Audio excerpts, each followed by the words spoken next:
Jangan kurang ajar sama Tuhanmu.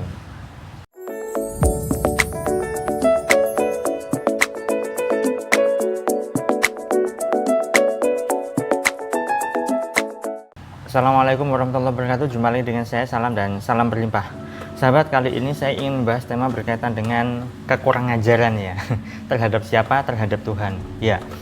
Nah, tetapi sebelum saya bahas lebih jauh lagi, bagi Anda yang baru pertama kali menonton video saya atau baru menemukan channel saya ini, silakan Anda bisa subscribe terlebih dahulu dan tekan tombol lonceng untuk mendapatkan notifikasi update video terbaru dari saya.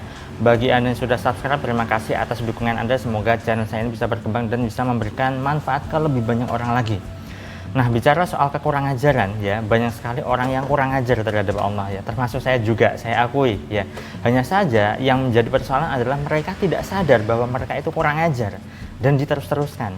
Nah, bentuk kekurang ajarannya itu seperti apa? Banyak hal sebenarnya, sahabat.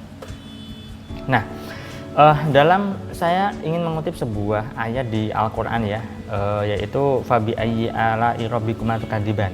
Di situ dijelaskan bahwa maka nikmat Tuhan mana lagi yang kamu dustakan. Artinya apa? Ya, begitu banyak orang yang suka mengeluh, begitu banyak orang yang suka merasa bahwa Tuhan itu tidak adil dalam hidupnya. Karena hidupnya merasa sial, hidupnya tidak beruntung, merasa rezekinya sulit, merasa hidupnya gagal, merasa usahanya tidak bisa berjalan dengan baik, banyak sekali kegagalan yang dialami, dan seterusnya dan seterusnya. Nah, seperti yang sudah sering kali saya katakan bahwa sebenarnya hidup itu bergantung pada fokus kita ke arah yang mana, begitu. Maksudnya bagaimana fokusnya? Fokus itu adalah apa yang kita pikirkan, apa yang kita rasakan, apa yang kita perhatikan itu loh. Ya, itu yang bisa berdampak pada kehidupan kita. Nah, banyak sekali orang yang seperti yang saya katakan tadi, yaitu mengeluh ya, padahal di dalam kehidupannya itu sudah banyak sekali hal-hal yang dianugerahkan oleh Allah dalam dirinya ya. Mengeluhnya apa? Mengeluhnya ya ketika jatuh tempo karena hutang ya, salah sendiri kan hutang ya. Ya bukan salah juga sih, yang menjadi persoalan adalah salahnya Anda sering kali mengeluh. Nah, itu yang membuat hutang itu tidak bisa selesai-selesai begitu. Nah, kemudian keluhan terhadap belum juga dapat jodoh sampai sekarang, padahal sudah banyak sekali menjalin hubungan asmara dengan orang-orang yang disukainya, tapi kandas di tengah jalan. Kemudian banyak juga yang mengeluh karena usahanya tidak bisa berjalan dengan baik. Selanjutnya banyak juga yang mengeluh karena merasa dilahirkan dari keluarga yang tidak bisa sukses atau tidak bisa kaya, tidak bisa berlimpah, bahkan cenderung kekurangan dan sebagainya. Begitu banyak orang mengeluh. Sekian menit mengeluh, sekian jam mengeluh, bahkan setiap hari pasti ada keluhan. Itu orang kurang ajar kan. Jujur saya juga masih mengeluh, tetapi saya menyadari bahwa saya mengeluh lalu saya alihkan pada kebersyukuran.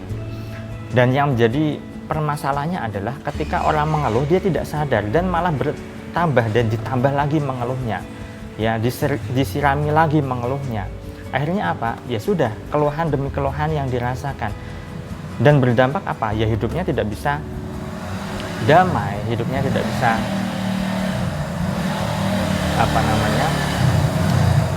berjalan dengan normal sesuai dengan harapan dan seterusnya.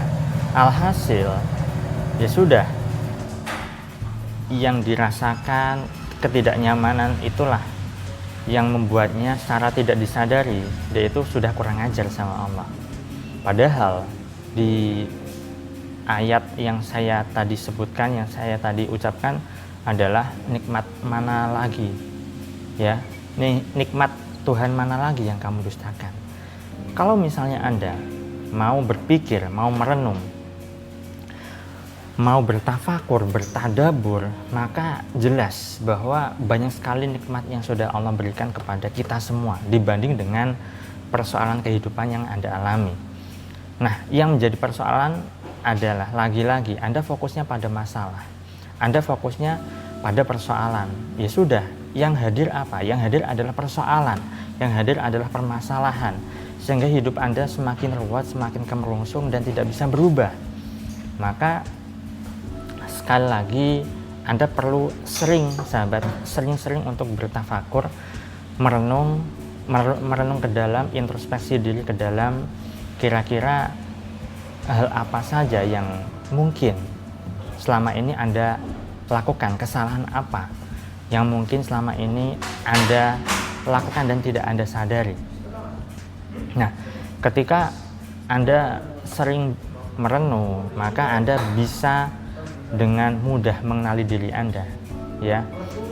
Dan barang siapa mengenali dirinya, maka dia akan mengenali Tuhannya, kan begitu.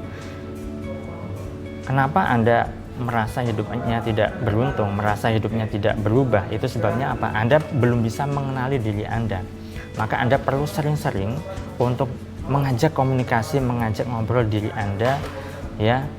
Ya, ngobrol seperti biasa, apa ya yang sudah saya lakukan selama ini. Kalau misalnya ada kekurangan ataupun ada kesalahan, diperbaiki. Selalu memperbaiki diri, selalu membandingkan diri sendiri, ya, sebelum dan setelahnya. Artinya apa? Jangan seringkali membandingkan diri Anda pada orang lain. Nanti yang ada adalah ketidakbersyukuran, ya. Kalau misalnya tujuannya positif, ya silakan. Tapi kebanyakan orang membandingkan dirinya dengan orang lain itu adalah hal yang negatif. Sehingga yang terjadi apa? Yang terjadi adalah ya hidupnya tidak bisa berubah. Yang terjadi adalah penyesalan dan penyesalan. Kenapa ya saya selalu begini, orang lain begitu, dan seterusnya. Tetapi bandingkan diri Anda sendiri sebelum dan setelahnya. Artinya adalah Anda merenung ke dalam, Anda introspeksi apa saja yang sudah Anda lakukan dan hal apa saja yang perlu Anda perbaiki, sesuatu apa yang belum Anda lakukan, dan perbuatan apa saja yang perlu Anda lakukan ke depannya. Ketika Anda selalu mengintrospeksi diri, selalu memperbaiki diri, maka Anda akan lebih banyak bersyukurnya, maka Anda akan lebih banyak sadar bahwa sebenarnya hidup kita ini sudah diberi anugerah oleh Allah tak terhingga, tinggal Anda syukuri saja. Baik, itu saja sahabat yang bisa saya sampaikan. Saya doakan selalu agar hidup Anda berlimpah, agar Anda dimudahkan rezeki, dan agar Anda digampangkan segala hal serta urusan Anda. Sekian dari saya, terima kasih, saya salam dan salam berlimpah. Assalamualaikum warahmatullahi wabarakatuh.